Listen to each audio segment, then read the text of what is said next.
ناظرین آداب، میں ہوں اسلم پرویز۔ مولانا آزاد نیشنل اردو یونیورسٹی کے اس تعلیمی خبرنامے میں آپ کا استقبال ہے۔ آئیے سب سے پہلے نظر ڈالتے ہیں آج کی سرخیوں پر۔ صدر جمہوریہ نے مصنوعی ذہانت کو اعلیٰ تعلیم کا حصہ بنانے پر دیا زور۔ پرائم منسٹر یوگا ایوارڈز 2025 کے لیے درخواستیں مطلوب۔ تعلیمی خود مختاری بااختیاری کی سمت پہلا قدم ہے، سابق مرکزی وزیر مختار عباس نقوی کا اظہار خیال۔ اور اب خبروں کی تفصیل۔ صدر جمہوریہ دروپدی مرمو نے اپنے رانچی دورے کے دوران برلا انسٹی ٹیوٹ آف ٹیکنالوجی میسرا کی پلیٹینم جبلی تقریبات میں بطور مہمان خصوصی شرکت کی۔ صدر جمہوریہ نے وکست بھارت کے مقصد کو حاصل کرنے میں نوجوانوں کے کردار پر زور دیا۔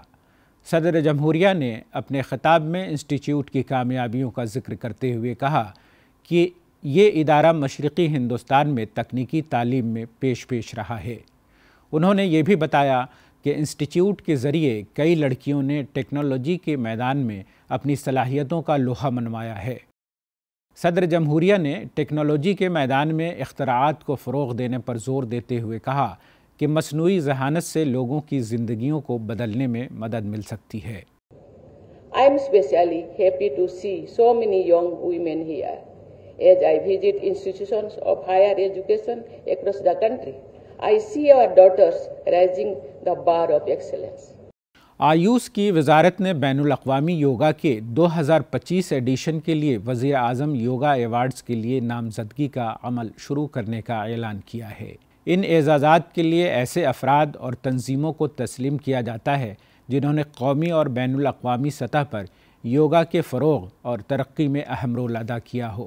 ان ایوارڈز کا مقصد بیماریوں سے بچاؤ، اچھی صحت کو فروغ دینا اور طرز زندگی سے متعلق امراض کے علاج میں یوگا کے کردار کو اجاگر کرنا ہے۔ ہر فاتح کو ٹرافی، سرٹیفکیٹ اور 25 لاکھ روپے کا کیش ایوارڈ دیا جائے گا۔ درخواستیں اور نامزدگیاں مائی گورنمنٹ پلیٹ فارم کے ذریعے 31 مارچ 2025 تک جمع کی جا سکتی ہیں۔ مرکزی وزیر تعلیم دھرمیندر پردھان نے کہا کہ قومی تعلیمی پالیسی کے تحت 2 نئی خصوصیات شامل کی گئی ہیں۔ اس سے نہ صرف ملازمت کے ضرورت مندوں کو بلکہ روزگار پیدا کرنے والوں کو بھی مدد مل سکے گی۔ دہلی یونیورسٹی کے ہندو کالج کے 126ویں یوم تاسیس سے خطاب کرتے ہوئے مرکزی وزیر نے کہا، ملک کے نوجوانوں کو باوقار زندگی اور معاشی طور پر بااختیار بنائے جانے کی ضرورت ہے۔ انہوں نے حکومت کے ذریعے انوسندھان نیشنل ریسرچ فاؤنڈیشن کے قیام کے منصوبے کے سلسلے میں بھی سامعین کو مطلع کیا۔ ہندوستان زمانہ قدیم سے علم کا گہوارہ رہا ہے۔ تکشلا، گروکل جیسے ادارے یہاں کے علمی وراثت کا حصہ ہیں۔ اس وجہ سے ملک میں تعلیمی طور پر کئی ایک نمایاں تبدیلیاں رونما ہوئی ہیں، جن میں سر سید کی تحریک وغیرہ بھی شامل ہیں۔ ان خیالات کا اظہار سابق مرکزی وزیر مختار عباس نقوی نے کیا۔ وہ مولانا آزاد نیشنل اردو یونیورسٹی کے شعبہ سماجیات اور شعبہ تعلیم نسواں کی جانب سے منعقدہ ایک روزہ قومی سیمینار سے خطاب کر رہے تھے۔ انہوں نے کہا کہ خود مختاری تعلیمی بااختیاری کی سمت پہلا قدم ہے۔ آج ہمیں ایجوکیشن اور مین اسٹریم ایجوکیشن کے ساتھ جو ہے وہ جوڑنے کے لیے بہت بڑے لیول پہ کام کرنا ہوگا اور کر رہے ہیں۔ معروف سماجی سائنٹسٹ پروفیسر جی ایلوائسیس نے اپنے کلیدی خطاب میں ہندوستان کے سماجی ڈھانچے کو سماجیاتی نقطۂ نظر سے انتہائی خوبصورتی کے ساتھ اجاگر کیا۔ یونیورسٹی کے وائس چانسلر پروفیسر سید عین الحسن نے صدارتی خطاب پیش کرتے ہوئے کہا کہ یونیورسٹی کا خوبصورت تعلیمی ماحول کثرت میں وحدت کی بہترین عکاسی کرتا ہے۔ انہوں نے post matric scholarships, Maulana Azad fellowship اور مولانا آزاد چیئر کے قیام میں جناب مختار عباس نقوی سے تعاون کی درخواست کی۔ We will cater to the highly marginalized sections of the society. We are committed to, we are bound to. بہار کے وزیر اعلیٰ نتیش کمار نے کیمور ضلع کو اس کی مزید ترقی کے لیے 345 کروڑ روپے کے تحفے کے ساتھ ایک میڈیکل کالج اور اسپتال کی تعمیر اور کئی اہم اقدامات کا اعلان کیا۔ انہوں نے ادھورا میں ایک نیا ڈگری کالج کا افتتاح کیا، جس سے ادھورا پہاڑی علاقے کے طلباء کو اعلیٰ تعلیم کے مواقع حاصل ہوں گے۔ اس موقع پر وزیر اعلیٰ نے اعلان کیا کہ کیمور میں ایک میڈیکل کالج اور اسپتال کے قیام کا کام جلد شروع کیا جائے گا۔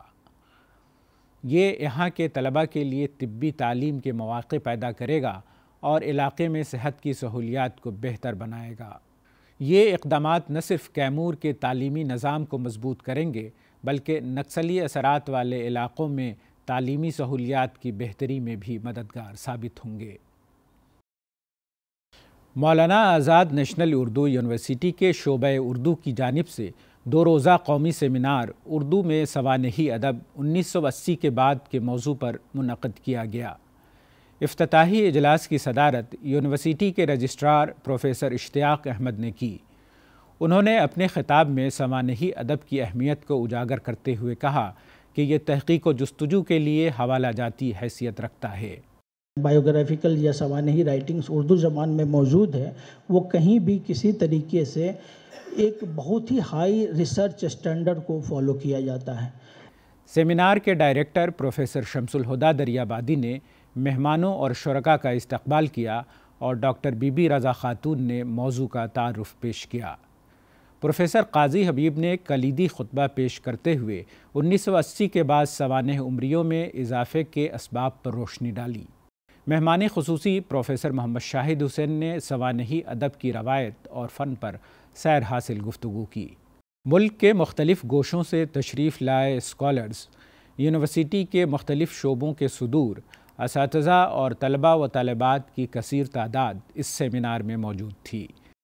اس موقع پر شعبہ اردو اور یونیورسٹی لٹریری کلب کی جانب سے ایک شاندار قومی مشاعرے کا بھی انعقاد عمل میں آیا۔ مولانا آزاد نیشنل اردو یونیورسٹی کے ماڈل اسکول حیدرآباد کے لیے داخلوں کے شیڈیول کا اعلان کر دیا گیا ہے۔ تفصیلات کے مطابق تعلیمی سال 2025-26 کے لیے جماعت اول تا نہم اور 11ویں جماعت کے لیے داخلے دیے جائیں گے۔ تفصیلات کے مطابق تعلیمی سال 2025-26 کے لیے جماعت اول تا نہم اور 11ویں جماعت میں داخلے دیے جائیں گے۔ پرنسپل اسکول ڈاکٹر کفیل احمد کے مطابق داخلے کے خواہش مند امیدوار درخواست form Maulana Azad national Urdu university کے ویب سائٹ سے ڈاؤن لوڈ کر سکتے ہیں یا براہ راست ماڈل اسکول سے بھی حاصل کر سکتے ہیں۔ اول جماعت میں 3 مارچ سے 22 مارچ تک داخلے دیے جائیں گے، جبکہ دوسری تا 9ویں جماعت تک کے داخلے 1 اپریل سے 15 اپریل تک جاری رہیں گے۔ واضح ہو کہ مانو ماڈل اسکول دربھنگہ اور نوح کے لیے بھی داخلوں کا آغاز ہو چکا ہے۔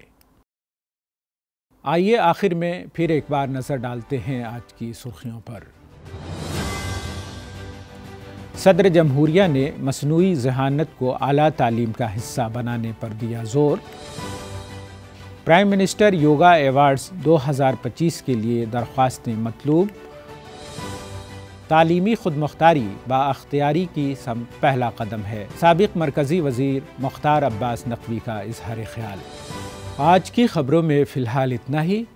آئندہ بلیٹن میں آپ سے پھر ملاقات ہوگی، تب تک کے لیے دیجیے اجازت۔ آداب۔